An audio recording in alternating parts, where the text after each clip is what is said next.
Hello guys, welcome to my YouTube channel. कैसे हैं आप सब? वीडियोस को देखते रहने के लिए मेरी वीडियोस को लाइक करें और चैनल को सब्सक्राइब करना ना भूलें। हेलो गाइस, आज हम करेंगे चैप्टर 13 की मिसलिनियस एक्सरसाइज। हमें इस एक्सरसाइज में बस क्वेश्चंस को पहचानना है कि ये बायस थ्योरम का है या फिर बायनोमियल डिस्ट्रीब्यूशन का है या फिर कंडीशनल प्रोबेबिलिटी का है। ठीक है, हमें बस ये पहचानना है। इस एक्सरसाइज में कोई न्यू कॉन्सेप्ट नहीं है, सो आप खुद से भी ट्राई करना। अगर आपको कोई भी डाउट हो तो आप वीडियो पे आके देख सकते हो। ठीक है, आइए हम देखते हैं question number first. If A and B are two events such that probability A not equal 0, find probability B by A if A is a subset of B. Second part में पूछा है A intersection B is not equal to 0। तो इसमें क्या है देख लीजिए। First part में देखते हैं A is a subset। Subset हमने 11th क्लास के फर्स्ट चैप्टर में रीड किया है। ठीक है, सबसेट। ठीक है, फर्स्ट चैप्टर में। तो आप आई होप आपको आता हो, आपको पता है सबसेट होता क्या है। ठीक है, तो देख लेते हैं। हमें निकालना है probability B by A. Formula क्या होता है? कंडीशनल प्रोबेबिलिटी है ये वाला, पहचान में आ गया ना, बी बाय ए से probability A intersection B upon probability A. अब यहां पर बोल दिया है हमें, तो देख लीजिए A is subset of B. अगर हमारे पास subset of B, it means A ने बी से कुछ डिजिट्स लिए हैं। यहाँ पर जो बी के पास जो डिजिट्स हैं उसमें से जितनी ए के पास डिजिट्स होंगी वो बी में भी सेम होंगी। ठीक है, तो इसलिए A is a subset of B. ठीक है, इसका मतलब ये होता है कि जो ए के ऑप्शनल ए के इन ब्रैकेट में डिजिट्स होती हैं, ठीक है, वो सेम डिजिट बी में होती है, तभी उसका सबसेट होता है। वो जैसे होता है ना, छोटे भाई का बड़ा, छोटा भाई बड़ा भाई, बड़े भाई का छोटा भाई। ठीक है, बड़े भाई में क्वालिटीज हैं लेकिन उससे एक्स्ट्रा क्वालिटीज हैं, लेकिन छोटे भाई में वो क्वालिटीज वही क्वालिटीज है, भले एक्स्ट्रा क्वालिटीज ना हो बट वो क्वालिटीज हैं। ठीक है, सेम। तो देख लीजिए A 1 2 B 1 2 3। अब इसमें कॉमन क्या है? 1 2। 1 2 कौन? 1 2 किसके वैल्यू है? A की। तो यहाँ पर प्रोबेबिलिटी ए इंटरसेक्शन बी भी लिख सकते हैं और प्रोबेबिलिटी ए भी लिख सकते हैं क्योंकि इज इक्वल्स टू ए है। ठीक है, कट आउट करके 1 आ जाएगा। सेकंड में पूछा है हमें A intersection B not equal 0। जब हम ए इंटरसेक्शन बी को 0 डाल देंगे तो आंसर तो 0 ही आएगा। ठीक है, यहाँ पे बोल दिया ना हमें। आइए नेक्स्ट क्वेश्चन देखते हैं। Question number second. A couple has 2 children. Find the probability that both children are males if it is known that at least one of the children is male. अब यहाँ पे आप सभी को पता है भाई, ये चिल्ड्रन वाला केस कब होता है? जब हमारे पास कंडीशनल प्रोबेबिलिटी पूछी जाती है। ठीक है, जब हमारे 2 से 4 क्वेश्चंस भी आए हैं, एग्जांपल्स भी हैं इस टाइप के, कि जब एक कपल पे 2 बच्चे हैं, एक लड़की होगी लड़का होगा, एटलीस्ट, एटमोस्ट, ठीक है, एग्जैक्टली 1, ये सब चीजें होती है ना, ये होती है प्रोबेबिलिटी, कंडीशनल प्रोबेबिलिटी में। ठीक है, तो यहाँ पे हमसे पूछा गया एक कपल है, उसके पास 2 चिल्ड्रन है। अब या तो वो बॉय बॉय हो सकते हैं, गर्ल गर्ल, या फिर एक बॉय एक गर्ल, या फिर पहली गर्ल सेकंड बॉय। ठीक है, ये हो सकता है। सैंपल स्पेसेस 4 होते हैं। उसके बाद बोला गया है find the probability that both children are males. First function हमारा बन जाएंगे प्रोबेबिलिटी ए, बॉयज बी भी एक है। Second, at least one of the children is male. At least एक लड़का तो होना चाहिए, तो बी बी, बी जी, जी बी, बस जी जी नहीं लेंगे। तो 1/4 3/4, इंटरसेक्शन बी बी 1/4। निकालनी क्या है हमें? Find out both children are males. इसकी प्रोबेबिलिटी निकाले फर्स्ट की, फर्स्ट इवेंट के में प्रोबेबिलिटी निकालनी है, तो निकाल देंगे। Probability A intersection B upon probability B is equal to, evaluate करके 1/3। I hope it's clear. Same here, second part. Find the probability that both children are females if it is known that the elder child is female। तो sample spaces same बनेंगे। First में बोला है both are female, girl girl 1/4। Second में बोला है Elder child is female, मतलब कि जो पहला वाला जो बड़ा है बच्चा है वो लड़की होगी, तो जी जी जी भी। ठीक है, इंटरसेक्शन क्या आ जाएगा? जी जी 1/4। फॉर्मूला अप्लाई कर देंगे a बाय बी, क्योंकि जिसकी प्रोबेबिलिटी पूछी है वही तो दिया जाएगा। A intersection B is equals to 1/4 into 2/1, ठीक है, इवेल्यूट करके 1/2 आंसर। आइए क्वेश्चन नंबर 3 देखते हैं। Suppose that 5% of man and 0.25% of women have grey hair. A grey haired person is selected at random. What is the probability of this person being male? Assume that there are equal number of male and female। तो देख लीजिए, इसमें बोलते हैं equal, तो हमारे E1 E2 निकल। ये वाला फर्स्ट ऑफ ऑल हमें क्वेश्चन पहचानना होता है, ये क्वेश्चन है क्या। देखो इसमें कंडीशनल प्रोबेबिलिटी नहीं पूछा गया, ठीक है। ये क्वेश्चन हमारा बायनोमियल डिस्ट्रीब्यूशन में भी नहीं है, ठीक है। अब इस ये क्वेश्चन हमारी सक्सेस भी नहीं पूछ रहा कि भाई अगर टॉस करेंगे तो सक्सेस कितनी आएगी, हेड कितना आएगा, ये सब कुछ नहीं है। ये तो क्वेश्चन हमारा बचा फिर बायस थ्योरम का, बायस थ्योरम, ठीक है।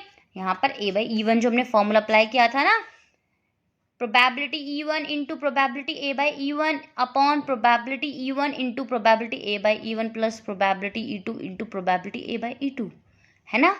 आई होप आपको याद है, वो वाला फॉर्मूला अप्लाई हो जाएगा। पहले इवेंट्स बना लेते हैं हम, देख लीजिए। First event number of man, number of women, common हमारा आएगा ग्रे हेयर, 1/2 1/2। A/E1 हमारा क्या आएगा 5%, 0.25%, ठीक है। आइए देखते हैं, यहाँ पे फॉर्मूला अप्लाई कर देंगे, ठीक है। E/E1/A probability E1 into A/E1, हमें जिसकी प्रोबेबिलिटी निकालनी है वो डालते हैं। अगर यहाँ पे E2 की डालते हैं हम, अगर हमें फाइंड करनी होती E2 की तो हम यहाँ पर E2 डालते हैं, लेकिन अब हमें फर्स्ट इवेंट की फाइंड आउट करनी है प्रोबेबिलिटी, तो हम यहाँ पे इवेंट डालेंगे, ठीक है। इवेलुएट करके सॉल्व करके आंसर आ जाएगा 20/21। आइए नेक्स्ट क्वेश्चन देखते हैं, question number 4। Suppose that 90% of people are right-handed. What is the probability that at most 6 of a random sample of 10 people are right-handed? ठीक है, और सक्सेस हमारी होगी 90%, क्योंकि हमें प्रोबेबिलिटी ही उसकी पूछी गई है, जिसकी प्रोबेबिलिटी पूछी जाती है वही हमारी सक्सेस होती है। फेलियर हमारा आ जाएगा total probability of the value 1 में से 90/100 को माइनस करेंगे, then the value of failure is 10/100, okay. अब यहाँ पर हमें बोला गया at most 6 of a random sample space. At most it means 0 1 2 3 4 5 6, हमें यहाँ तक 6 तक एडिशन करना है, ठीक है, एनसीआर के फॉर्मूले से। आप या तो ये कर लीजिए या फिर 1 में से जो हमें चाहिए नहीं वो कर लो, 7 8 9 10, इन चारों को माइनस कर देते हैं। तो ये तो हमारे लिए लेंथी हो जाएगा, ये हमारे लिए ईजी हो जाएगा, क्योंकि यहाँ पे हमें बस चारों की निकालनी है और यहाँ पे हमें 6 7 की एनसीआर फॉर्मूले से प्रोबेबिलिटी निकालनी है, ठीक है। तो हम यहाँ पे टोटल में से माइनस कर देंगे। आइए नेक्स्ट क्वेश्चन देखते हैं, question number 5। An urn contained 25 balls of which 10 ball bear a mark X and the remaining 15 bear a mark Y. A ball is drawn at randomly from the urn. Its mark is noted down and is replaced. If 6 balls are drawn in this way, find the probability that all will bear X mark, not more than 2 will bear Y mark, at least 1 ball will bear Y mark, the number of balls with X mark and Y mark will be equal. सो हमें question read कर लिया है। अब question read करने के बाद हमें first of all हमें सॉल्व करने से पहले हमें सोचना होगा कि ये क्वेश्चन बायनोमियल डिस्ट्रीब्यूशन का है, बायस थ्योरम का है, किसका है, तभी उसी के अकॉर्डिंग हम उसको सॉल्व करेंगे। तो ये क्वेश्चन गाइस बायनोमियल डिस्ट्रीब्यूशन का है, ठीक है। इसमें बोला गया एक अन में 25 बॉल्स हैं, वो मार्क्ड हुई है 10 बॉल्स एक्स से, 15 बॉल्स वाई से, ठीक है। एक बॉल ड्रॉन कर ली रैंडमली और उसे हमने नोट किया, उसका कलर मार्क एंड उसे इट इज रिप्लेस्ड। इसके बाद हमें 4 पॉइंट दे दिए गए हैं। फर्स्ट दिया है all will beer x mark, हमारे पास देख लीजिए टोटल 25 थी, 10 एक्स से 15 वाई से। बॉल्स कितनी थी 6। If 6 ball are drawn in this way, तो हमारा एन हो जाएगा 6, सक्सेस हो जाएगी 10/25, क्योंकि हमें एक्स की निकालनी है। 15/25 हमारा फेलियर हो जाएगा, ठीक है, क्योंकि हमें वाई की नहीं निकालनी। 6C6, सक्सेस की पावर 6, फेलियर की पावर 0, 2/5 की पावर 6। सेकंड में पूछा not more than 2 will bear Y mark. इसमें हमें क्या करना है, नॉट मोर देन सेम रहेगा, n is equal to 6। Y mark की पूछ दिया, तो वाई मार्क का जब हमें क्वेश्चन पूछा है तो इसमें हमारी सक्सेस 15/25 हो जाएगी, फेलियर हमारी इसमें अपोजिट हो जाएगी 10/25। उन्होंने बोला है note more than 2 will beer y mark, 2 से ज़्यादा नहीं हो सकती, तो क्या करेंगे 0, 1 और 2 का ऐड कर देंगे, applying the formula of NCR, ठीक है। इवेल्युएट करके सॉल्व करके आंसर आ जाएगा हमारा 2/5 की पावर 9। आइए थर्ड पार्ट देखते हैं। थर्ड पार्ट में हमसे बोला गया है at least 1 ball will beer y mark, at least 1 ball, मतलब कि इसमें हमें बस 0 को माइनस करना है तो कर देंगे। y मार्क है वही सेम आ जाएगा जो हमने लास्ट पार्ट में किया था, 3/5 2/5 सेम आ जाएगा। उसके बाद हमारा at least 1 of y mark, total में से x इज इक्वल टू 0 को माइनस कर देंगे, 60, सक्सेस की पावर 0, फेलियर की पावर 6, ठीक है। द आंसर कम 1 माइनस 2/5 की पावर 6। फोर्थ पार्ट हमारा the number of balls with x mark and y mark will be equal. अब यहाँ पर हमें बोल दिया कि दोनों ही हमें इक्वल हैं। टोटल बॉल्स हमने कितनी ड्रॉन की थी 6, 3 हमने x मार्क की, 3 y की, तो हम यहाँ पे n इज इक्वल टू 6, हमने कुछ भी ले सकते हैं, हम यहाँ पे सक्सेस फेलियर दोनों में से कुछ भी ले सकते हैं, या तो सक्सेस इसे ले लेंगे या फेलियर इसे ले लेंगे।